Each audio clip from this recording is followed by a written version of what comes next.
نظر آتی ہیں. لیکن مفتی صاحب اس میں وجہ یہ ہوتی ہے، سب سے بڑی جو سمجھ آتی ہے کہ یہ ایسے افراد کا یہ کہنا ہوتا ہے کہ آپ قرآن پر چلیں، حدیث پڑھیں، بس باقی یہ بزرگوں کی اور ان لوگوں کی کیا حیثیت ہے معاذ اللہ.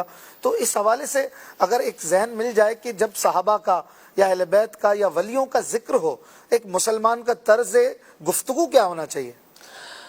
مسلمان ہمیشہ باادب ہوتا ہے، احترام کرنے والا ہوتا ہے. دیکھیں تیلی اصغر صاحب نے بھی پچھلے دنوں اس پر اچھا کلام کیا اور پوری قرآن کی آیت سے بتایا کہ جو جملہ بعض لوگوں کی زبان پہ آیا ہوا کہ بابے تو کوئی شے نہیں. جی. تو حالانکہ یہ جو طرز ہے، یہ جو انداز ہے، جی. یہ اسلامی تربیت کے بالکل خلاف ہے. نبی پاک صلی اللہ تعالیٰ علیہ وسلم تو یہ ارشاد فرماتے ہیں کہ من لم یرحم صغیرنا ولم یوقر کبیرنا فلیس منا، کہ جو ہمارے چھوٹوں کے پر رحم نہ کرے اور ہمارے بڑوں کی تعظیم نہ کرے وہ تو ہم میں سے ہے ہی نہیں. ٹھیک ہے؟ تو اب انداز گفتگو کہ وہ کوئی شے نہیں ہے، کوئی چیز نہیں ہے، کیسے نہیں ہے؟ اللہ تبارک و تعالیٰ کی بارگاہ میں ان کا کیا مقام و مرتبہ ہوتا ہے. صحیح بخاری شریف کی حدیث مبارکہ ہے کہ نبی پاک صلی اللہ علیہ وسلم نے ارشاد فرمایا کہ ان اللہ اذا احب عبدا، کہ اللہ پاک جب کسی بندے سے محبت کرتا ہے، حالانکہ اللہ جل شانہ اپنی مخلوق سے محبت ویسے ہی فرماتا ہے. صحیح.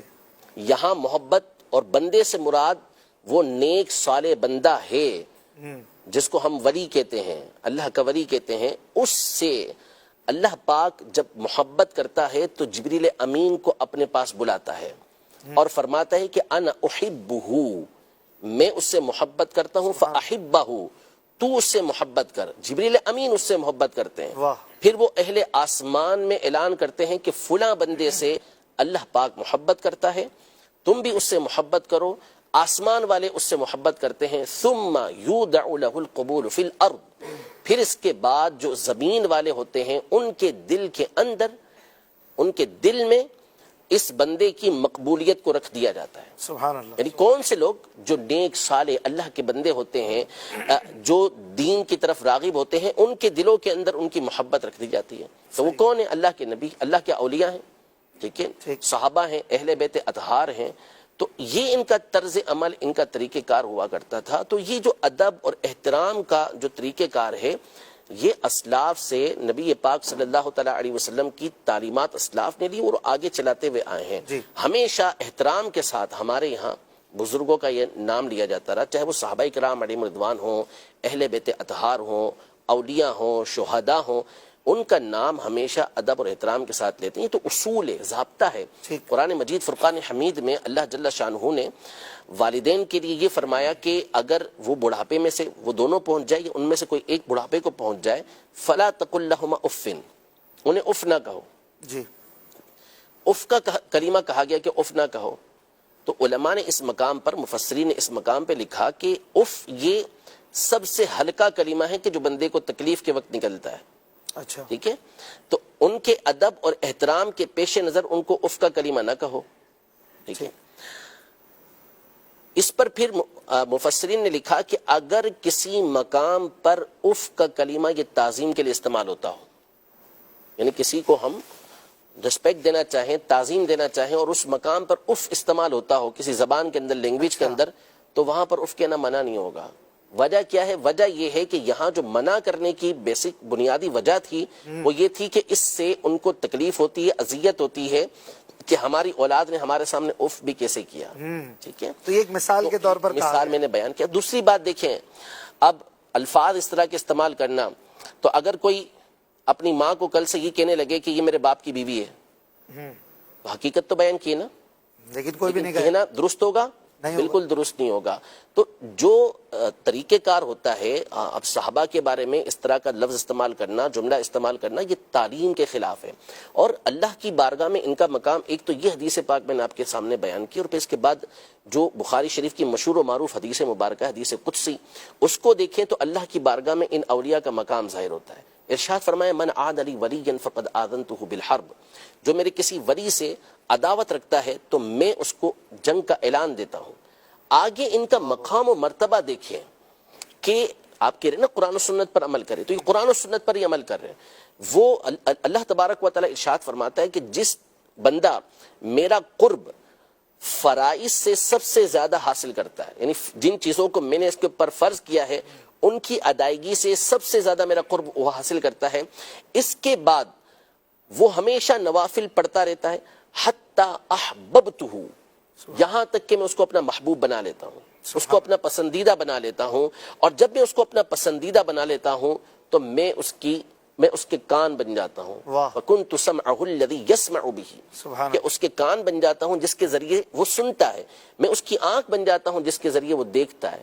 میں اس کے ہاتھ بن جاتا ہوں جس کے ذریعے وہ پکڑتا ہے.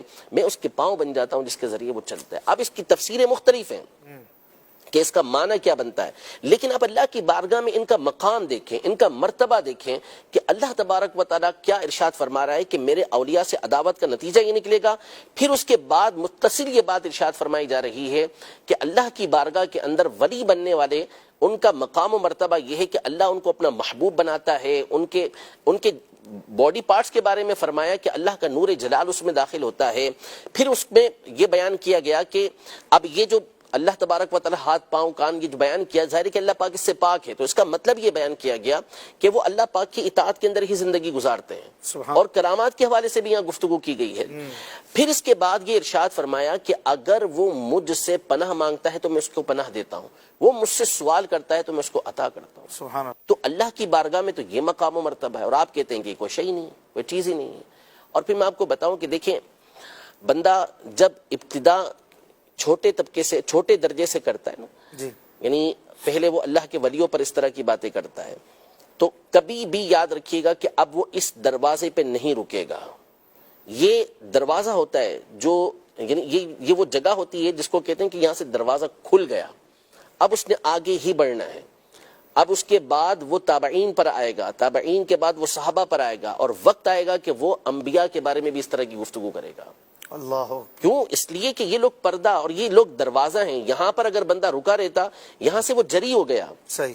جیسے قاتل ہوتا ہے، مجرم ہوتا ہے، وہ ابتدا میں تو ظاہر سی بات ہے کہ چھوٹے موٹے کام کرتا ہے، پھر آہستہ آہستہ آہستہ پھر وہ بڑے بڑے جرائم کرنا یہ شروع ہو جاتا ہے. تو اس لیے ہمیشہ جو بزرگان دین ہیں، اسلاف ہیں، ان کا ادب اور احترام، اور نام بھی ادب و احترام ہی کے ساتھ لینا چاہیے. ہمیں تو سکھایا گیا شروحات حدیث کے اندر، امام نووی رحمۃ اللہ تعالی علیہ اور کئی بزرگوں نے لکھا کہ جب صحابہ کا نام آئے تو تعظیم کے ساتھ رضی اللہ تعالی عنہم کہنا، اور اسی طرح جب اولیاء کا نام آئے تو رحمہ اللہ کہنا. یہ تو ہمیں تعلیم دی گئی ہے اس چیز کی کہ ہم نے اس انداز میں گفتگو کرنی ہے. اور یہ کہ نئی بالکل لاجک اور نیا طریقہ کار، اور اس کے پیچھے ایک بہت بڑی وجہ ہے. اور یہ چونکہ آپ نے سارے بھی تک جتنے سوال کیے ہیں ان ایکسپیکٹڈ ہیں سارے، تو اب یہ ایک پورا پیچھے ایک وجہ ہے اس کی کہ یہ کیوں اس طرح کیا جا رہا ہے. سب سے بڑی وجہ یہ ہے کہ اسلاف سے جب تک آپ کا تعلق باقی رہے گا آپ کو گمراہ نہیں کیا جا سکے گا، آپ کو اپنے پیچھے نہیں چلایا جا سکے گا. اپنے پیچھے چلانے کا جو صحیح طریقہ، جو شارٹ کٹ طریقہ ہے وہ یہ ہے کہ آپ اسلاف سے ان کا تعلق توڑ دیں. جب اسلاف سے تعلق توڑ دیا تو اب منمانی کرنی ہے، جو چاہے آپ کرتے رہیں، جو چاہے آپ بولتے رہیں. اب جب حوالہ پیش کیا جائے گا کہ جی یہ تو فلاں مفسر نے یہ بات کہی ہے، جنہوں نے اپنی ساری زندگی اس فن کے اندر گزاری ہے، فلاں محدث نے یہ بات کہی ہے، فلاں فقیر، وہ تو کچھ ہی نہیں، وہ تو کوئی چیز ہی نہیں ہے. اس کا مطلب تو یہ ہوا نا کہ آپ نے تو تمام کو بے وقعت کر دیا کہ نہیں، ان کی وقعت ہوگی تو امت ان کی بات مانے گی.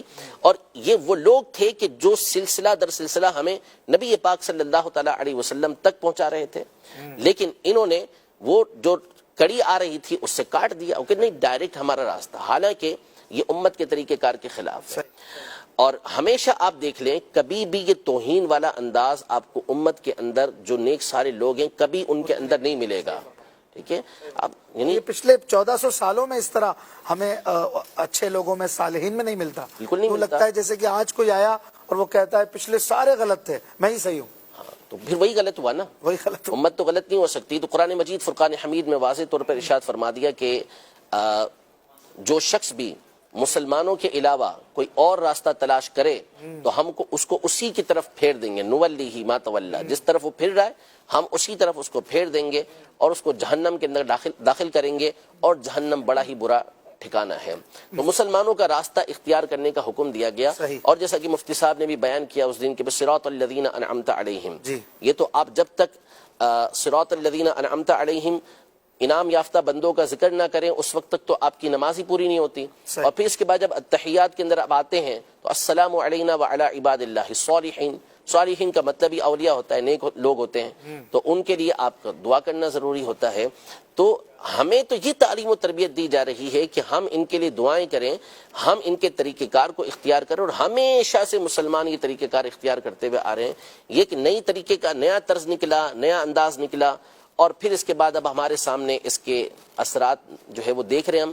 ہے تو بہت تھوڑا سا, اس کا اثر کوئی بہت بڑا اثر نہیں ہے, صرف سوشل میڈیا کا ایک ہوا ہوتا ہے کہ جس کے ذریعے چیزیں ہو جاتی ہیں, ورنہ گراؤنڈ ریئلٹی یہ ہوتی ہے کہ ایسے لوگوں کی کوئی حیثیت اور حقیقت نہیں ہوتی. دیکھنے والے, کمنٹس دینے والے, گفتگو کرنے والے بھی عمومی طور پہ وہ ہوتے ہیں کہ جو مخالف ہوتے ہیں اور اپنے بے وقوفانہ طرز کی وجہ سے ایسے لوگوں کو پروموٹ کر رہے ہوتے ہیں, ورنہ ان کے فالوورز آٹے میں نمک تو بہت بڑی چیز ہے, کچھ بھی نہیں ہوتے. حقیقت یہ ہے. تو اصل یہ ہے کہ ہمیشہ سے مسلمان یہ صحابہ سے, اہل بیت سے, اپنے اسلاف سے متصل رہے ہیں, ان کے ساتھ جڑے ہوئے رہے ہیں, اور انشاءاللہ قیامت تک یہ سلسلہ چلتا رہے گا. اس طرح کے لوگ آتے جاتے یہ ہمیشہ رہے ہیں, اور علماء ان کا